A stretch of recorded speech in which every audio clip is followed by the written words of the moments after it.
Paz e bem a todos, nossos amigos, amigas, colaboradores, benfeitores, a todos aqueles que nos seguem.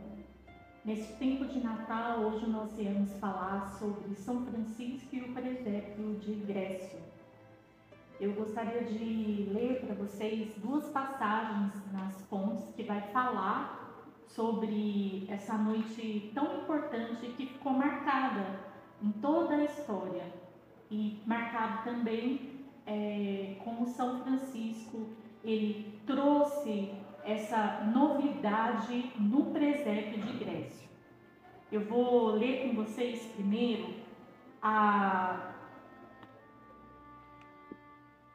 primeira vida de São Francisco por Tomás de Celano, e ele vai dizer assim: e aproximou-se o dia da alegria, chegou o tempo.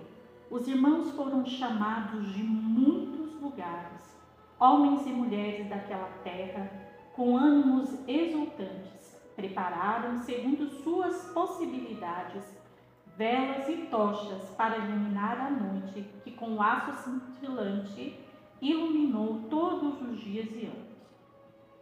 Veio finalmente o Santo de Deus e encontrou tudo preparado, viu e alegrou-se. E de fato, preparava-se o presépio. Traz-se o feno, são conduzidos o boi e o burro. Ali se honra a simplicidade, se exalta a pobreza, se elogia a humildade e de Grécio se fez como uma nova Belém. As pessoas chegam ao novo mistério e alegram-se com novas alegrias. O Santo de Deus está de pé diante do presépio, cheio de suspiros, contrito de piedade, transbordante de admirável alegria. Celebra-se a solenidade da missa sobre o presépio e o sacerdote flui nova consolação. O Santo de Deus veste-se com os ornamentos de levita, porque era levita, e com voz sonora canta o Evangelho. Essa passagem aqui da biografia de Tomás de Celano, o que ele vai dizer então? Ele quer dizer aqui que São Francisco dá uma nova visão sobre o presépio. Lembrando que essa noite na Itália ela é muito fria e São Francisco então celebra essa noite de Natal junto com os frades, entre eles um sacerdote, essa solenidade da Santa Missa neste dia de Natal em Grécio, que era uma pequena aldeia. E nela se moravam aqueles aldeões, aquelas pessoas simples e rudes que trabalhavam nas terras fora dos muros da cidade. Nós temos que ter a concepção que naquela época a Santa Missa ela não era possível a todas as pessoas. E numa pequena vila dificilmente seria celebrada uma missa naquela noite. São Francisco trouxe para aquela aldeia a vivência dos mistérios, dos maiores mistérios da vida de Jesus. O presépio ali sendo representado por pessoas, ou seja, um presépio inserido na vida daquelas pessoas, na simplicidade da vida daquelas pessoas, fazendo com que também Francisco experimentasse essa simplicidade da noite da família de Nazaré, o frio. Ele trouxe também para aquele povo viver na vida deles o mistério da encarnação de Deus.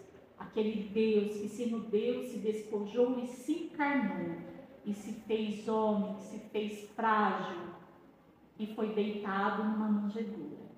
E juntamente com esse mistério, ele faz também a memória dos mistérios da paixão, morte e ressurreição de Cristo, fazendo isso possível com que a missa fosse celebrada naquela aldeia e as pessoas também pudessem receber a Santíssima Eucaristia. Então nós podemos dizer que Francisco ele faz com que se tenha um novo olhar do presépio, que se tenha um novo sentido, que a contemplação do presépio ela não seja apenas um ornamento, ela não seja apenas imagem, mas ela seja vida na vida das pessoas. Foi isso que Francisco quis viver naquela noite. E ele quis tão fortemente viver essa experiência que marcou a vida daqueles aldeões. E essa história se espalhou por toda a Síria. E ela vive há mais de 800 anos no coração do mundo inteiro. Então, muito mais do que Francisco ter inventado ou não o presépio, o que importa é o sentido que ele trouxe para nós, a vivência desse mistério da encarnação de Jesus. E era isso que eu gostaria de passar. Nós temos também a passagem de Tomás de Celano, que é a legenda maior, e ele vai dizer assim: e aconteceu no 3º ano, antes de sua morte, na aldeia de Grécio, que ele decidiu celebrar a memória do nascimento do menino Jesus com a maior solenidade que pudesse para reavivar a devoção. E para que isso não pudesse ser taxado como novidade, tendo pedido e obtido a licença do sumo pontífice, mandou que fosse preparado o presépio, que fosse trazido o feno e que fosse conduzidos o boi e o burro ao eremiteiro. Os irmãos são convocados, as pessoas chegam, o bosque faz ressoar as vozes e aquela noite venerável se torna esplendente e solene. O homem de Deus estava de pé diante do presépio, repleto de piedade, banhado de lágrimas e transbordante de alegria. A solenidade da missa é celebrada sobre o presépio, cantando o Evangelho Francisco Levita de Cristo. Então era essa mensagem que nós gostaríamos de passar para vocês, e que nesse Natal, a vivência desse mistério da encarnação, ele possa ser celebrado na nossa vida, e que a partir do momento que participamos da solenidade da missa de Natal, a gente possa viver em nosso coração, em nossa alma, os grandes mistérios da vida de Jesus na nossa vida. A sua encarnação, a sua paixão e morte e a sua ressurreição. Feliz Natal para todos!